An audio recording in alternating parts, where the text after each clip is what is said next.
pessoal, boa tarde.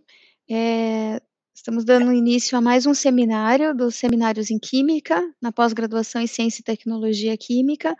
Hoje o seminário é da Caroline Martins Domingues, que é Ciência não é perfeita, reconhecendo as limitações da metodologia científica e as falhas da ciência. Pode começar, Caroline. Muito obrigada, professora.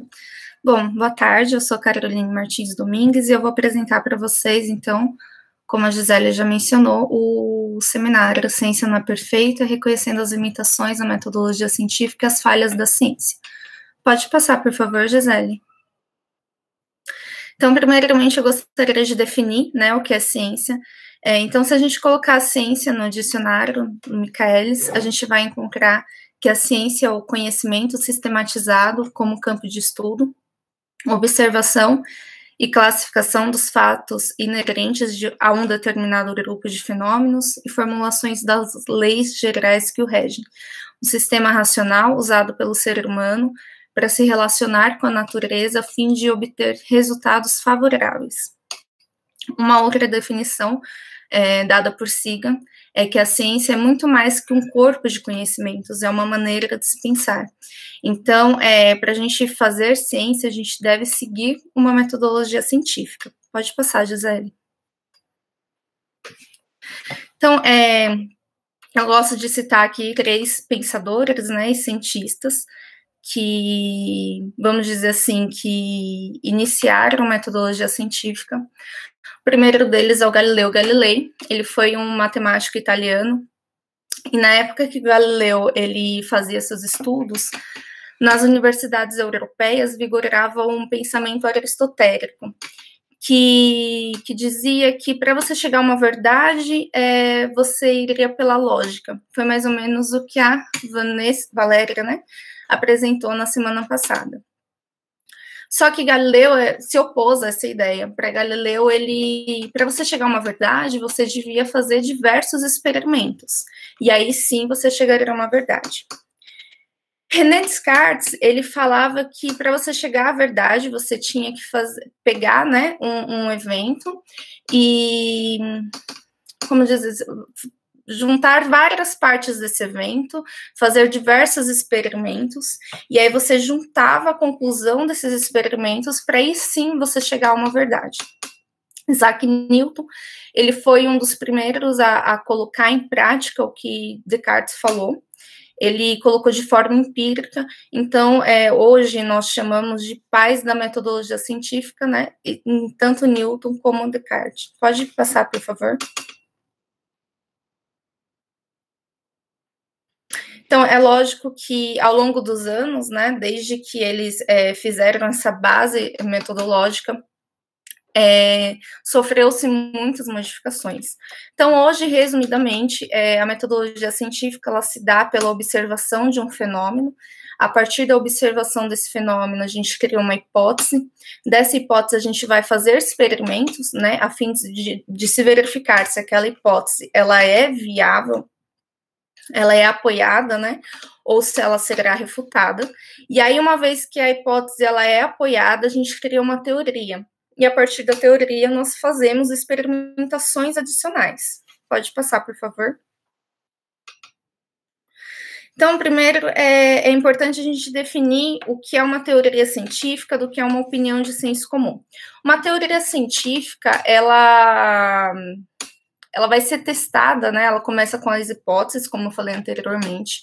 Essa hipótese, elas são evidenciadas, e aí nós temos uma teoria. Só que ela não chega tão facilmente assim a uma teoria. Ela passa por diversos testes científicos, de diversos pesquisadores e grupos de pesquisas independentes, para se afirmar se sim, se ela é uma teoria viável. Pode passar, por favor. Então, através, né, da metodologia científica e de tudo isso que eu venho falando, a gente conseguiu diversas coisas no nosso cotidiano. Então, a gente está aqui hoje conversando simultaneamente, independente de distâncias, porque houve ali uma metodologia científica que foi aplicada de uma forma correta, e a gente conseguiu avanços tecnológicos, avanços nas medicações industriais. Hoje, para nós, o céu não é mais o limite. A gente não tem mais curiosidade de saber apenas como é a Lua, e sim como que é outras galáxias. Então, a metodologia científica, ela usada corretamente, ela garante avanços significativos para a humanidade. Pode passar, por favor. Mas todo bom cientista, ele sabe que não existe verdade absoluta na ciência. Né? A gente chama isso de princípio de falseabilidade, foi Popper que instituiu esse princípio. Ele fala exatamente que uma teoria científica, por mais perfeita que ela pareça, naquela circunstância, daquele período que ela foi criada, né, sob condições socioeconômicas daquela época e tecnológicas daquela época, ela em um determinado momento ela será refutada. E é isso que faz a ciência sempre andar para frente. Então, se a gente não tivesse essa curiosidade de saber se aquela teoria é válida ainda ou se não é, talvez a gente ainda estivesse fazendo ciência do século XX. Então, exatamente essa vontade, essa curiosidade de pesquisar e essa coisa de eu não estou certo, amanhã talvez venha a certeza, é que faz a ciência caminhar. Então, Popper, ele falou exatamente isso. Hoje nós temos tecnologias, né, que garantem com que a gente crie teorias, mas daqui a 20, 50 anos vão surgir outras tecnologias que vão refutar as teorias que nós criamos hoje. Então, pode passar, Gisele. Um exemplo disso, de teoria refutada, a gente pode pegar a teoria atômica, né, onde o formato do átomo ele mudou diversas vezes ao longo dos anos, né, de acordo com que novas tecnologias fossem surgindo e a gente conseguisse compreender melhor os elementos atômicos ali dentro da estrutura atômica. Pode passar, por favor. Outro exemplo, né, de teoria, agora falando da teoria de evolução, a gente tem aqui dois pensadores, dois cientistas, que eles observaram o mesmo fenômeno, só que eles tiveram teorias diferentes seguindo o mesmo fenômeno, né? De acordo com a tecnologia que eles tinham na época, de acordo com a condição socioeconômica deles, eles observaram de diferente forma diversos fenômenos. Então, aqui a gente tem a questão do lamarckismo, né, e do darwinismo. O lamarckismo, ele falava que o meio cria a necessidade que induz a necessidade de mudança e de hábitos e características dos indivíduos. Já Darwin falava que o meio exerce uma seleção natural que favorece os indivíduos mais aptos num determinado ambiente, num determinado período de tempo. Pode passar, Gisele, por favor. Mas a ciência, ela não é uma lei universal, ela não é uma lei natural. Ela é uma ferramenta utilizada por nós humanos. E, portanto, ela está sujeita a sofrer algumas limitações mediante algumas situações, viés políticos e sociais no qual o pesquisador está inserido. Então, eu vou falar hoje para vocês um pouco dessas limitações do método científico. O primeiro é o superdimensionamento de dados. Então, esse superdimensionamento de dados é quando o cientista, o pesquisador, ele faz uma pesquisa, faz uns experimentos, e aí o dado talvez não seja tão bom quanto ele esperava que fosse, mas ele faz o dado parecer bom diante daquelas circunstâncias. Vou dar um exemplo para vocês. Por exemplo, se eu chegar e falar que o grafite de lápis ele tem ação antitumoral, então vou pegar uma placa de Petri que contém as células tumorais ali, e vou jogar 2 toneladas de grafite ali em cima daquela placa. Obviamente, o grafite ele não vai só inibir a proliferação celular de células cancerígenas, como ele também vai matar essas células. E aí eu vou e publico isso.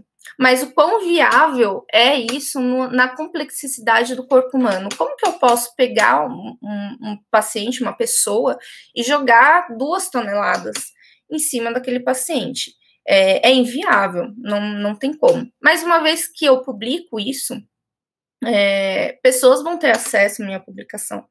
E vai ter pessoas que vão todo dia de manhã comer grafite, achando que aquilo vai salvar a vida dela, mesmo que ela nem tenha doença, nem tenha genética para ter doença. Um outro exemplo, agora um pouco mais perto da nossa realidade, é o exemplo da ivermectina. Ela, em testes in vitro, ela deu um resultado positivo. Ela realmente atuou combatendo o coronavírus. Mas não existe ainda testes clínicos que comprovem que ela faz isso. Mas uma vez que isso foi publicado, hoje a gente vê pessoas defendendo o uso da ivermectina, pessoas que usam, né, e por usar e confiar cegamente naquilo, não tomam os outros devidos cuidados, né, acabam que não se protegem tanto. Então, esse é um grande problema, esse superdimensionamento de dados. Pode passar, Gisele, por favor. Outra limitação do método científico é o sensacionalismo. Então, é quando um pesquisador, ele pega uma informação científica errada e publica em mídias e, enfim, tudo, para chamar fama, enfim. Um exemplo que eu vou citar aqui de sensacionalismo científico é um exemplo que ocorreu no início do século XX, em 1910. O cometa Halley ia passar, né, na órbita terrestre, e ali, naquela época, já se tinham mecanismos, né, algumas tecnologias que eram possível identificar quais componentes químicos que tinham no cometa e quais componentes químicos a cauda do cometa poderia exalar. E ali foi identificado o gás cianogênio. E um físico da época, um físico contemporâneo da época, ele pegou e soltou na mídia que esse gás, esse cianogênio, cairia sobre a Terra e extinguiria toda a vida terrestre. Vários cientistas foram depois e falaram que isso não ia acontecer, né, que não precisava o pessoal se alarmar. Mas uma vez que isso foi publicado, as pessoas entraram em desespero,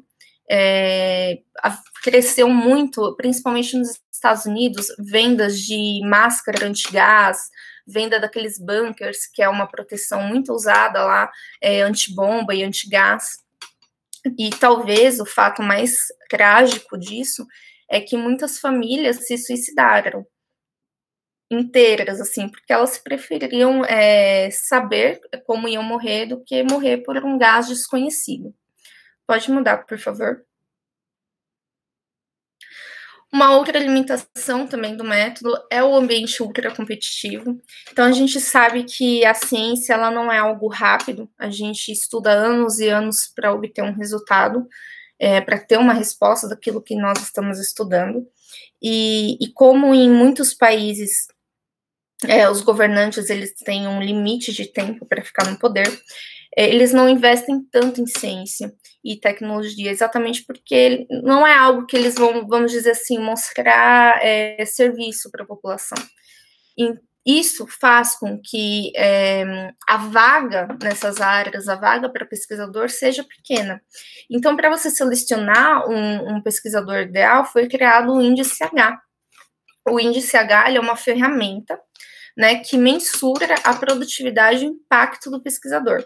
Então, ele mede, ele é um dado, né, obtido através dos artigos publicados pelo pesquisador e quantas citações esses artigos têm em outros trabalhos, né? Então, quão relevante é o trabalho daquele pesquisador na comunidade científica, qual o impacto que ele causa às pesquisas dele.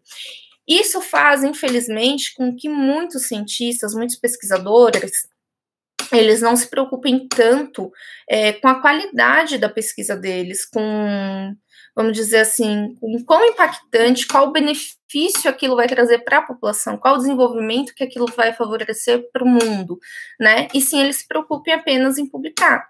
E aí, infelizmente, onde a gente ocorre tendo outras limitações, né, como manipulação de dados, etc., porque o pesquisador ele precisa manter o cargo dele, né? Ele precisa garantir o emprego dele. Então, esse ambiente, ele faz isso, ele faz o pesquisador não se preocupar tanto com o que ele está desenvolvendo, mas sim se preocupar em publicar. Pode passar, por favor?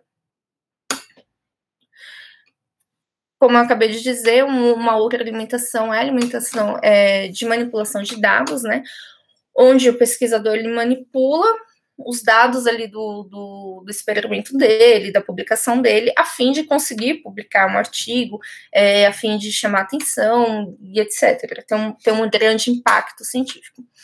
Aqui eu estou usando o exemplo que aconteceu, se eu não me engano, em 1988, no final do século XX. Esse daqui é um ex-cirurgião. Ele lançou ele publicou, né, um trabalho na revista Lancet, correlacionando um determinado tipo de vacina com um aumento de autismo em crianças. Esse trabalho, na época, teve uma grande relevância, né? Pela relevância que ele teve, muita gente começou a repetir os experimentos deles, né? Então, pegou o artigo dele, foi lá na metodologia, olhou e começou a repetir. Por quê? Se isso acontece com uma vacina, poderia acontecer com mais. Então, vamos repetir, vamos ver se é isso mesmo. E quando esses outros pesquisadores fizeram isso, descobriram que na metodologia dele havia infinitos erros, havia muitas incoerências, e aí descobriram-se que ele manipulou os dados.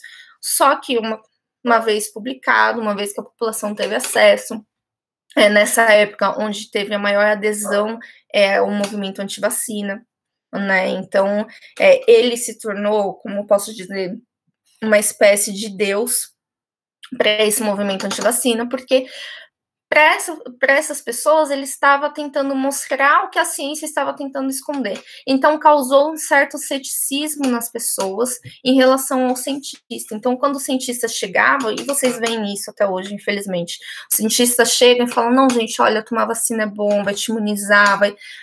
As pessoas não acreditavam mais, porque ele falou que sim, e aí, de repente, veio outro falando que não. Então, eles preferiram acreditar nesse cirurgião. E aí, onde muitas doenças que já estavam erradicadas voltaram, né? Como, por exemplo, o sarampo. E, infelizmente, a gente vê isso acontecendo até hoje.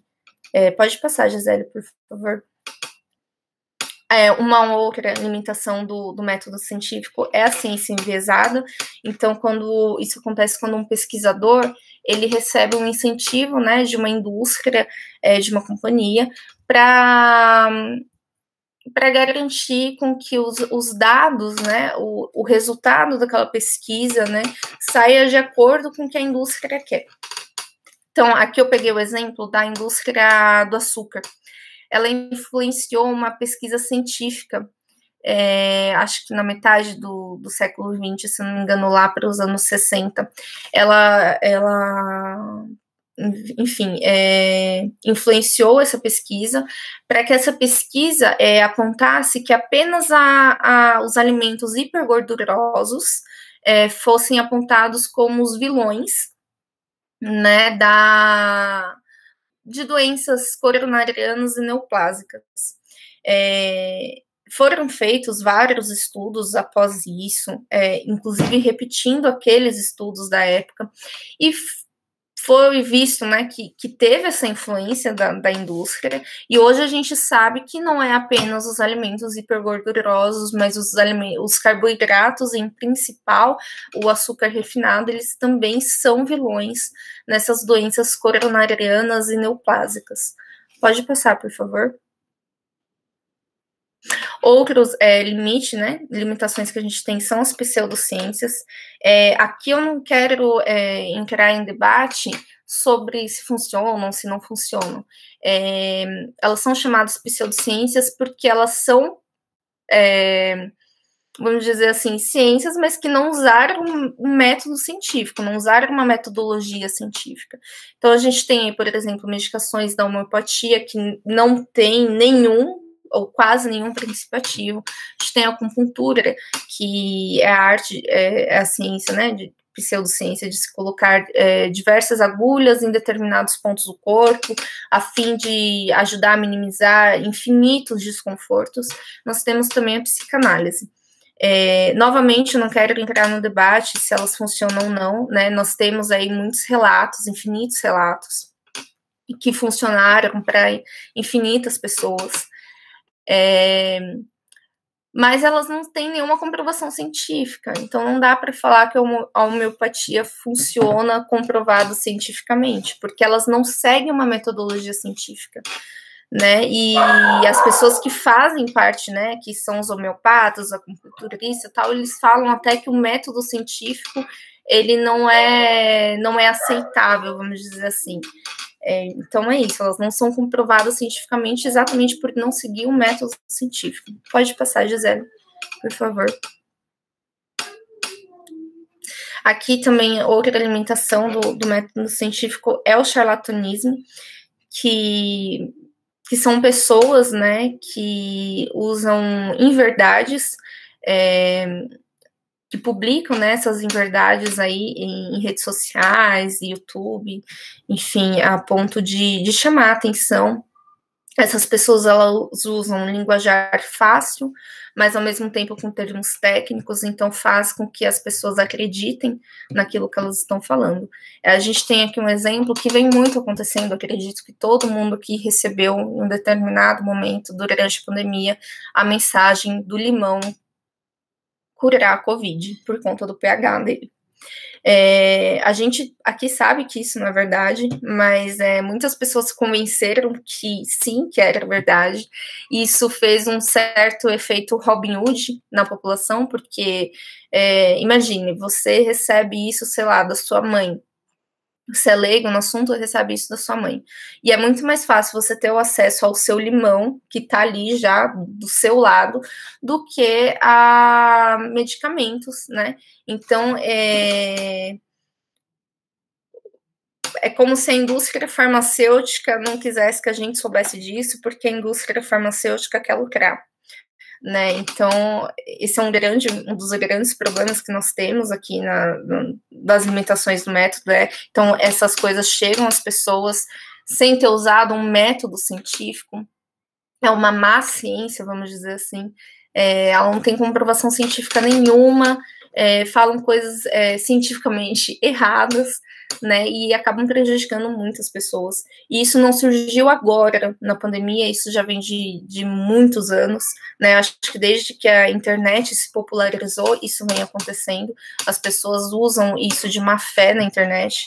A gente tem um outro exemplo aqui do cloreto de magnésio, eu acredito também que todo mundo conheça alguém que já tenha tomado, alguém que indique até o cloreto de magnésio, e se a gente colocar isso no Google, já aparece lá 101 utilidades do cloreto de magnésio. Então, esse também é um grande problema da ciência, assim, esses malfeitores, vamos dizer assim. Pode passar, Gisele, por favor. Bom, e como que a gente faz para minimizar, né? Quais são os mecanismos de minimizar essas falhas na metodologia? O primeiro mecanismo, que eu, em particular, considero o mais importante de todos, é a revisão por pares, né? É onde o pesquisador, né, o cientista, ele faz todo o estudo, e aí ele vai publicar o estudo dele, submete uma revista renomada. Essa revista, ela vai passar esse artigo, né, esse estudo para outros pesquisadores independentes daquele. Esses pesquisadores, eles vão dar um feedback, né? Então, se o feedback estiver ok, se eles concordarem com tudo que o autor falou, o artigo publicado. Se eles não concordarem, ou qualquer coisa, o artigo ele volta para o pesquisador. Então, o pesquisador ele pode responder, ele vai olhar e vai falar: nossa, por que eu fiz isso? Olha, eu fiz isso por conta disso, disso, disso. E aí, onde vai passar por uma nova avaliação até estar tudo ok e ir para a publicação. Pode passar, Gisele, por favor. Bom, e um outro mecanismo é da gente sempre buscar em fontes confiáveis, né? Então, aqui a gente tem algumas revistas que são confiáveis. É lógico que, como a gente teve de exemplo ali na manipulação de dados, da questão da publicação da vacina e autismo nas crianças na revista Lancet, a gente não pode fechar os olhos para tudo que temos aqui. Porém, quando a gente pesquisa nessas fontes confiáveis, as chances da gente achar artigos que sofreram manipulação de dados e entre outras daquelas falhas são poucas, são bem menores, né, do que se a gente simplesmente, sei lá, buscar no Wikipédia da vida. Então, a Science, a Lancet, a Nature, elas são boas revistas, uma das revistas mais confiáveis que a gente tem aí.